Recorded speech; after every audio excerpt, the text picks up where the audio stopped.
Question number 1, which of the following sequence correctly describe the cell cycle. तो cell cycle की जो correct sequence है वो है ऑप्शन 4 के अंदर कि सबसे पहले एस फेज, फिर G2 फेज, उसके बाद एम फेज, फिर साइटोकाइनेसिस और फाइनली नेक्स्ट सेल साइकिल की G1 फेज आती है।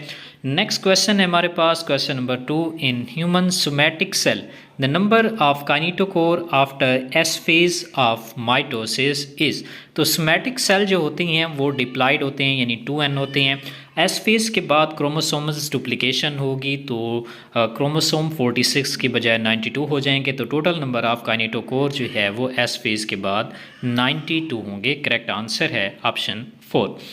नेक्स्ट क्वेश्चन हमारे पास, if the fertilised egg of a plant has 40 chromosome the number of chromosomes present in the pollen mother cells will be.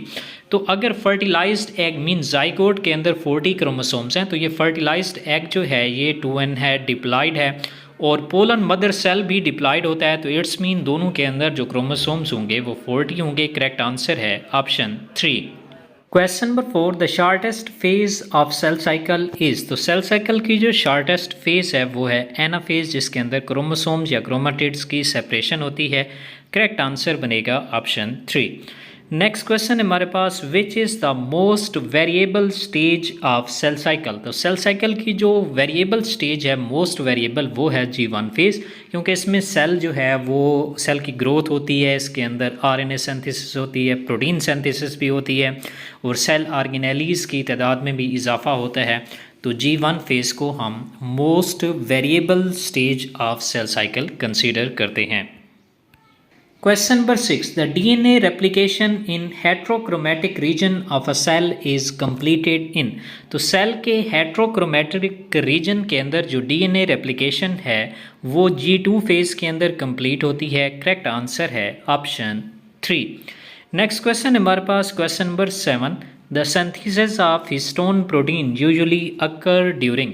तो protein synthesis की अगर हम बात करें तो हिस्टोन प्रोटीन्स जो है वो एस फेज के अंदर सिंथेसाइज होते हैं और ये हिस्टोन प्रोटीन्स जो है वो डीएनए के साथ मिलकर न्यूक्लियोसोम बनाते हैं।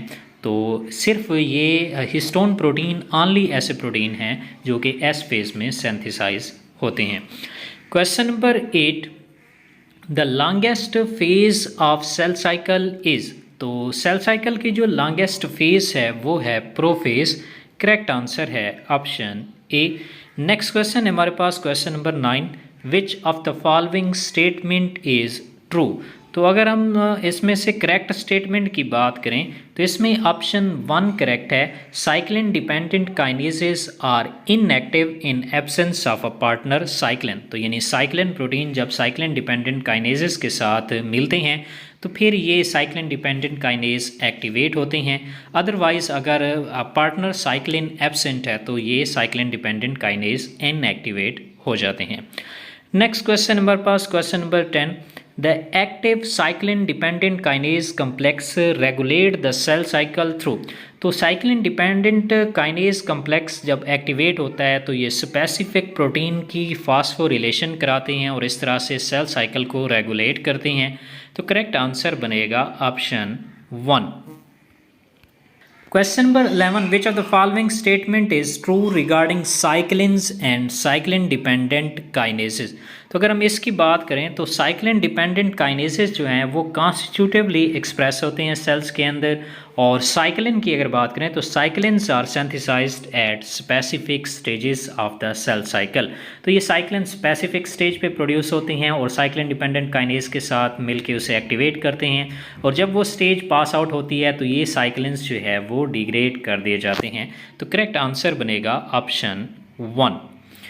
क्वेश्चन नंबर 12 की बात करें तो fast cyclin produced in cell cycle in response to extra cellular signal. तो एक्स्ट्रा सेलुलर स्टिमुलस की रिस्पांस में जो सेल साइकिल के अंदर फर्स्ट साइक्लिन प्रोड्यूस होता है वो कौन सा है। तो इसका करेक्ट आंसर है ऑप्शन 4 कि साइक्लिन डी जो है ये फर्स्ट साइक्लिन है जो कि प्रोड्यूस होता है in response to extra cellular stimuli.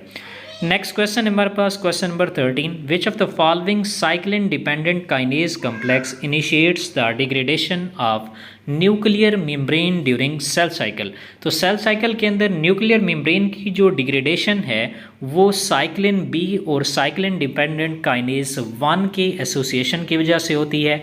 Correct answer है ऑप्शन ए। नेक्स्ट क्वेश्चन हमारे पास question number 14, which of the following is not an actual cell cycle check point? G1 check point, M check point, spindle check point, S check point. तो इसमें correct answer है option 4।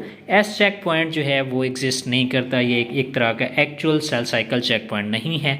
इसके अलावा जो G1 check point है, M check point और spindle check point, ये regular cell cycle के चेक पॉइंट्स हैं। नेक्स्ट क्वेश्चन हमारे पास, spindle assembly check point operates at. तो स्पिंडल असेंबली यानी स्पिंडल फाइबर्स के जो चेकिंग होती है वो होती है at the end of metaphase. Correct answer है ऑप्शन 1।